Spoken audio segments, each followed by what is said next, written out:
Welcome to Deep Psyche. What if the life you're living isn't just happening to you, but speaking to you? Not in loud declarations, but through dreams that won't let go, through emotions that surface without cause, through the same patterns that repeat, no matter how far you run. These aren't coincidences, they're messages, symbols from the unconscious, crafted by a deeper part of you that longs to be seen. Carl Jung taught that the unconscious is not a dark vault of forgotten memories, it is a living, breathing intelligence, a guide, one that speaks not in words but in images, feelings, and synchronicities. For years, I ignored that voice. I brushed off the discomfort, the signs, the inner pull to change. I kept living the life I thought I was supposed to until the cracks grew too wide to ignore. But when I finally turned inward, when I stopped running from the patterns and started asking what they meant, everything shifted. The fog didn't lift all at once, but little by little I began to see. Every dream, every ache, every strange repeat was a thread. And when followed, those threads formed a map, not to who I was supposed to be, but to who I truly am. Jung believed the self is always calling us back to wholeness, and when we refuse that call, life will repeat its lessons until we listen. This video is about learning to listen, to see the signs not as obstacles, but as invitations. Stay with me, and you may discover that the life you've been living is not broken, it's symbolic, and it's trying, patiently and persistently, to lead you home. These moments, these repeating signs and quiet inner shifts are not random. They are the awakening you've been waiting for. Carl Jung, one of the great visionaries of depth psychology, taught that our subconscious speaks through dreams, intuitions, synchronicities, subtle yet powerful signals that appear when we are ready to grow. They are not accidents. They are messages from within. Guideposts delicately placed on our path, pointing toward transformation. Yet most of us live on autopilot, trapped in the same thoughts, same patterns, same emotional loops. We call it life, but it is often repetition. Then something stirs. The routine begins to crack. What once mattered, status, approval, the relentless pursuit of more, suddenly feels hollow, and we begin to wake up. This awakening is disorienting. It may feel like losing your place in the world. Old passions fade, relationships shift. You begin to ask questions you never dared to ask. Who am I really? Why am I here? What if there's more than this? And maybe, just maybe, that's why you're here, hearing these words right now. Jung called it synchronicity, when life arranges seemingly random moments into meaningful coincidence. A message from the unconscious, perfectly timed, a chance encounter, a dream that won't let go, a phrase that lands in your chest like truth, patterns that keep resurfacing, emotions that won't be ignored. These are not noise. They are mirrors reflecting the transformation unfolding within you. So pause, breathe, ask yourself, have I been ignoring the quiet signals my soul is sending me?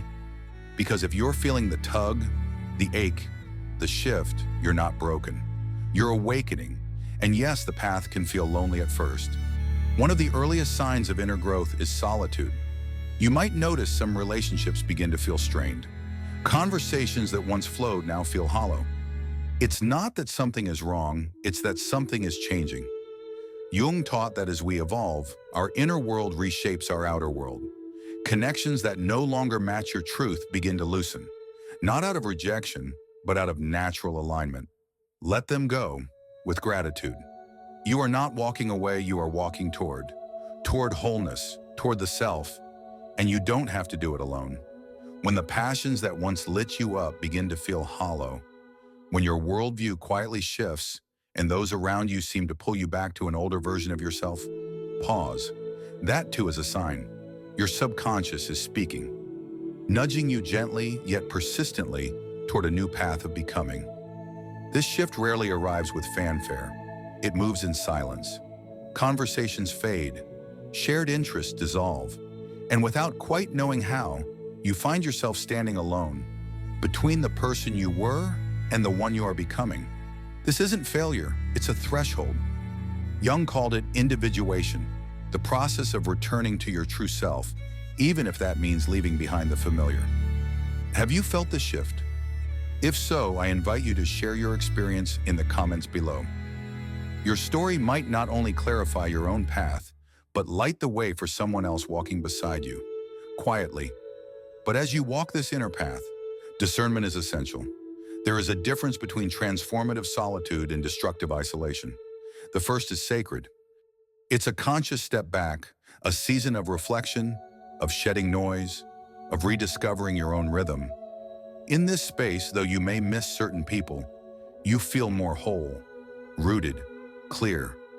This is the kind of solitude that heals. But destructive isolation is different. It arrives with heaviness, not chosen, but slipped into. You pull away not to reflect, but to disappear, not to grow, but to retreat from pain. Here, solitude becomes a cage, and the soul begins to dim. So listen honestly, are you stepping back to reconnect with your truth, or have you disconnected to escape? If your solitude brings clarity, calm, and quiet strength, you are on the path of transformation. But if it feels empty, stagnant, or suffocating, it's time to rebalance. Reach out, reground, let someone in. You are not meant to carry it all alone. And as you grow, some relationships may fall away, not from bitterness, but from evolution. Let them. Jung reminds us that what no longer aligns must be released to make space for what is real. New connections will come, resonant, authentic, soul-matched, but don't let loneliness disguise itself as growth. Another sign, often misunderstood, is a sudden emptiness toward what once defined you. The goals, the routines, even the music or spaces that once felt like home, they begin to feel foreign, lifeless. And though it may feel like something is dying, it is not an ending. It is the beginning of a deeper life, waiting quietly beneath the surface. Jung taught that when the subconscious urges us to grow, it doesn't ask for permission, it begins clearing space. What once brought you joy now feels distant. The routines, goals, even relationships that once defined you begin to fade. You may feel an ache, a hollowing out, but this emptiness isn't a loss, it's preparation, a quiet clearing of the inner ground so something new can take root. Still, we resist. We try to reignite old passions, force interest, blame ourselves for not caring the way we used to, but nothing's broken. This is the mind, the soul, shedding layers that no longer fit. This is evolution. When you feel this shift, don't fight it. Let go. Let yourself be remade by the unfamiliar. Explore new ideas, follow curiosities without explanation. Your consciousness is expanding, seeking something deeper, truer. What's something you've recently outgrown or released? Comment below. Your story might be the spark someone else needs. And then, perhaps more unmistakable than emptiness, comes the return of the loop. The same arguments, the same kind of heartbreak, the same frustrations in different clothes.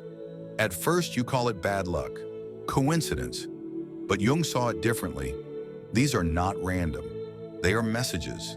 Your subconscious speaks in repetition, presenting you with lessons again and again until you learn to see. Why do you keep meeting the same kind of partner? Why do you keep ending up in the same job dynamics or stuck in the same emotional patterns? It's not punishment, it's a mirror. Behind every loop is a wound asking to be healed, a belief ready to be released. Maybe deep down, you still believe love must be earned, that your voice doesn't matter, that your worth is tied to productivity. Until that belief shifts, the pattern repeats. So notice it, ask, what is this showing me? What is this cycle trying to teach me? Then act differently. Say no where you used to say yes. Set a boundary where you used to bend. Choose peace instead of proving. These are small revolutions that crack the cycle open and let the light in. It's not easy, but the moment you begin to see the pattern, you've already taken the first step toward healing it. And finally, perhaps the most powerful sign of awakening is subtle, almost unexplainable. A quiet longing, a deep urge to understand yourself, to make sense of your place in the cosmos, to ask, is this all there is? You find yourself drawn to psychology, spirituality, philosophy. You begin to hunger not for answers, but for truth.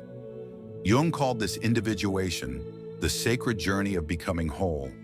It's the soul stirring beneath the surface, no longer satisfied with performance or pleasing. It wants the truth of who you are. Yes, it's disorienting.